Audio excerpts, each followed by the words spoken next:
All right, here we are at the Mount Shasta City Park with Zach, Caelin, and Saber. Yes. Awesome. What's going on, guys? Hey. So we are coming together here at Mount Shasta. My third time, her first time. We just got done blessing the sacred waters. We offered some flowers as a gift to the Sacred Mother for offering us the blessing of life and creation and communion. Yes. So, what's that, Caelin? Well, in reciprocity for gratitude for the healing, the nurturing, the wisdom of the waters.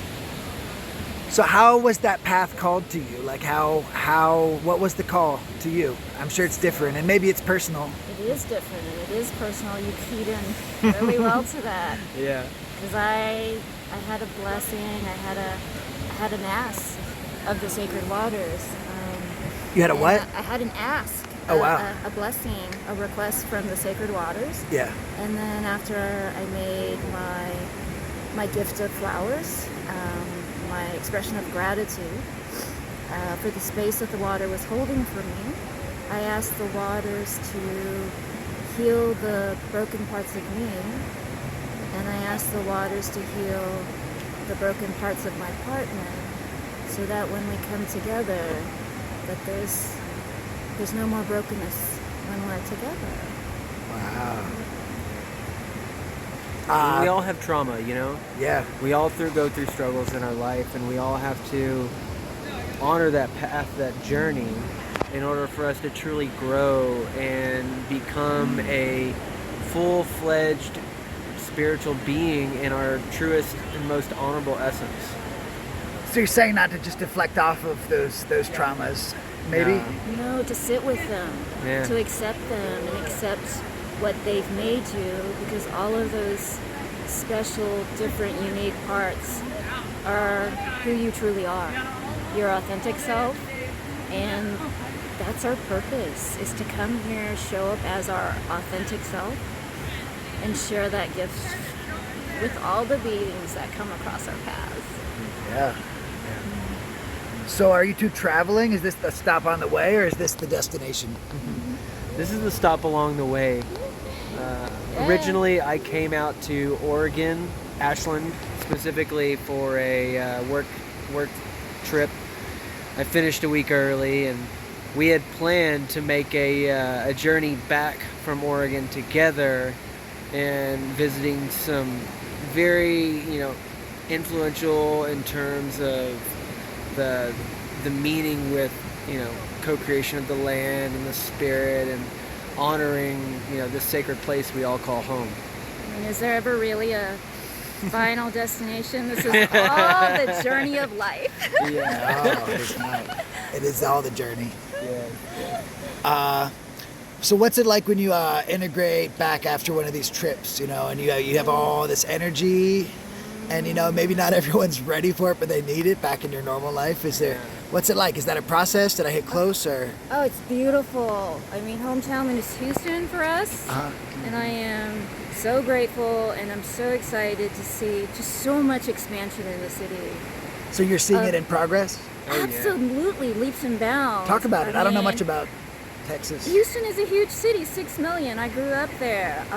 And over the course of the last 5 to 6 years, we are having intentional conscious community events every day, if not multiple events throughout the day, in the big parks of the city, like the city-sponsored parks. No way. We just How come we don't know about that everywhere else?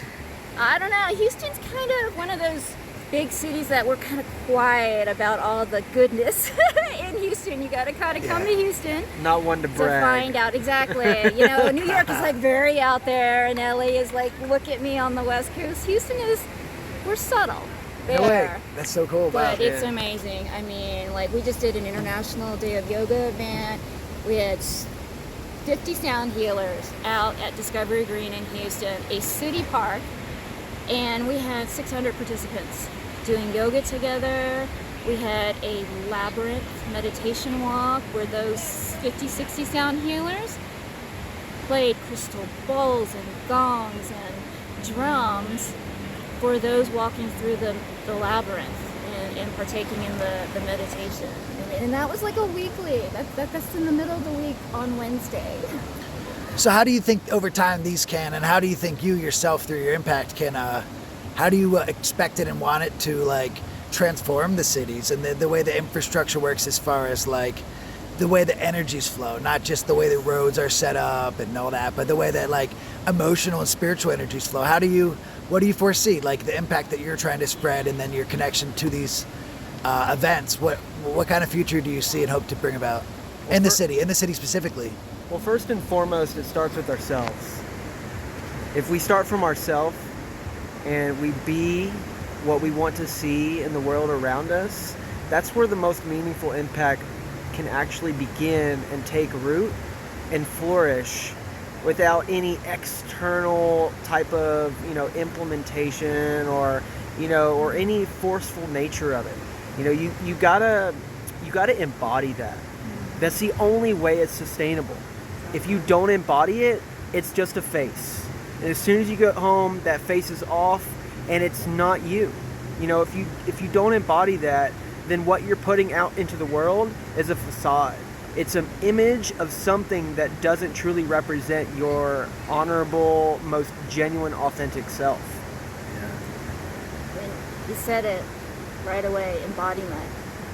And kind of going back to your question about how do we integrate, how do we do the introspection, and then how do we bring this to wherever we are, wherever we call home, and it's the embodiment of your full authentic self, fearlessly, with courage and in joy, so that other people can see and be open to the idea that they too can take off all those masks and just be who they're meant to be in any shape or form. Good days, bad days, if you define it that way, but they're just days, right? And we are blessed beings to be living them, experiencing them, and to be alive. So much gratitude. Yeah, that's fantastic. All right, well, let's say any final words. We'll go off on a slightly different topic, but how about traveling together as a couple? Any words of advice for people? We all know that like when you're directly around people for an extended period of time, it doesn't matter if they're your very best friend.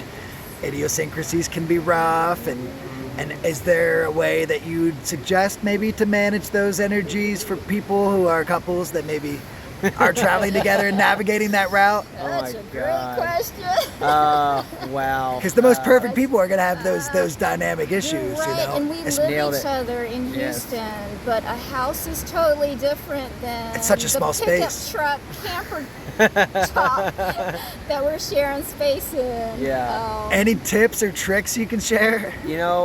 From the masculine side, that I try to honor as best as I can and show up in that divine masculine, I have to stand true to my principles and my honor. And at the end of the day, that's what really matters. If I stand true to what is honorable to me, and I hold space for vulnerability and allowing myself to learn and grow, every moment is an opportunity. Every moment has a chance to be a gift to the love that I am and the love that I give. So whenever you find yourself, struggling or coming across a situation that may bring you a bit of unease, go inside, find what truly matters and what's most important to you, and just be that. And as a masculine man, it is most important, in my opinion, to just be that rock. Be someone that others can depend upon, and be someone of virtue and of value to the world. And whenever you find yourself looking into that moment, just be grateful. Yes, I'll echo that. Yes, very much. Show up in your divinity, your divine masculine, your divine feminine, and also divine masculine and divine feminine, because we are both. We're both, yeah. We are both. We are a balance, beautiful balance of both feminine and masculine energy. And I guess just 2 more tips that I'll add for tiny home travel living as a couple is compassionate communication. Yeah. When anything comes up, talk it out. If you're not ready to talk it out, set a separate time to talk it out and take a break. That's a big one for us, practicing that compassionate communication. And then the final tip I would say is sometimes he needs him time and sometimes I need me time, and we'll just like spend time with our own needs and then we'll come back together. And yeah. I guess one last question on that point is how is that initiated? Was it just something that maybe was stumbled across at first and was awkward and you learned the dynamic? But how do you initiate when you need time? Because, you know, sometimes in relationships things you can get sensitive, you know? You know, I think we were actually very intentional about cultivating that compassionate communication, and Zach actually came to it on his own through his own journey, his own spiritual journey, and so did I by way of another friend who introduced it. So we'd been dating for a little bit before we realized we had both been drawn to it and had been practicing it to some extent in our other relations, and then we made a very intentional, conscious decision to up our relationship game and cultivate that communication between the two of us. Yeah. So It's definitely something you gotta feel, right? When your heart starts pounding and there's something inside of you, that's your sign. And you can't look away from it. And you have to honor it. And the best way to honor it is to speak to it and hold space for it and allow it to simply be. Don't judge it. Don't, try to put any sort of judgment over it or identify it as any particular thing. Just to simply let it be and let it resonate within you. And even to your partner, right? You have to be forthright about it and say, Caelin, I'm feeling uneasy right now and I need to take some time for myself. And it's anything that's coming up within me is my responsibility and I need to own up to it. And the best way you can do that is to ask and be honest and genuine and say, I need some time for me to figure this out. And I would love for us to come together when I've made that clarification in my heart and in my soul so that we can show up and honor each other's most genuine practice of love and divine connection. It's so important to feel the feelings, feel them fully, sit with them in non-judgment. If you don't, they'll stay trapped somewhere in the body and they'll manifest in physical pains, aches, chronic, that you don't recognize because you've forgotten you had those feelings and you didn't release it. So in honoring those feelings, acknowledging them and accepting them as part of you, you allow the release of that and you allow the openness to be created to allow new and wonderful, beautiful things to come into your life. That is awesome. Any final words you want to say? You have any business to plug or any nonprofits you're working on? And you want to have like an Instagram account you're trying to build? No, not for me. Just love yourself. Yeah. Love 100% of your authentic self and show up in the world as that.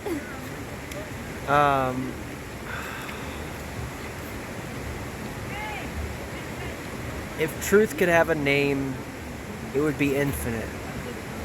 If love could have a story, it would be the sky as a breeze flowing through the summer day. If the heart could have a word, it would be you. I love that, and I love you too. Thank you so much. Thank you. Blessings.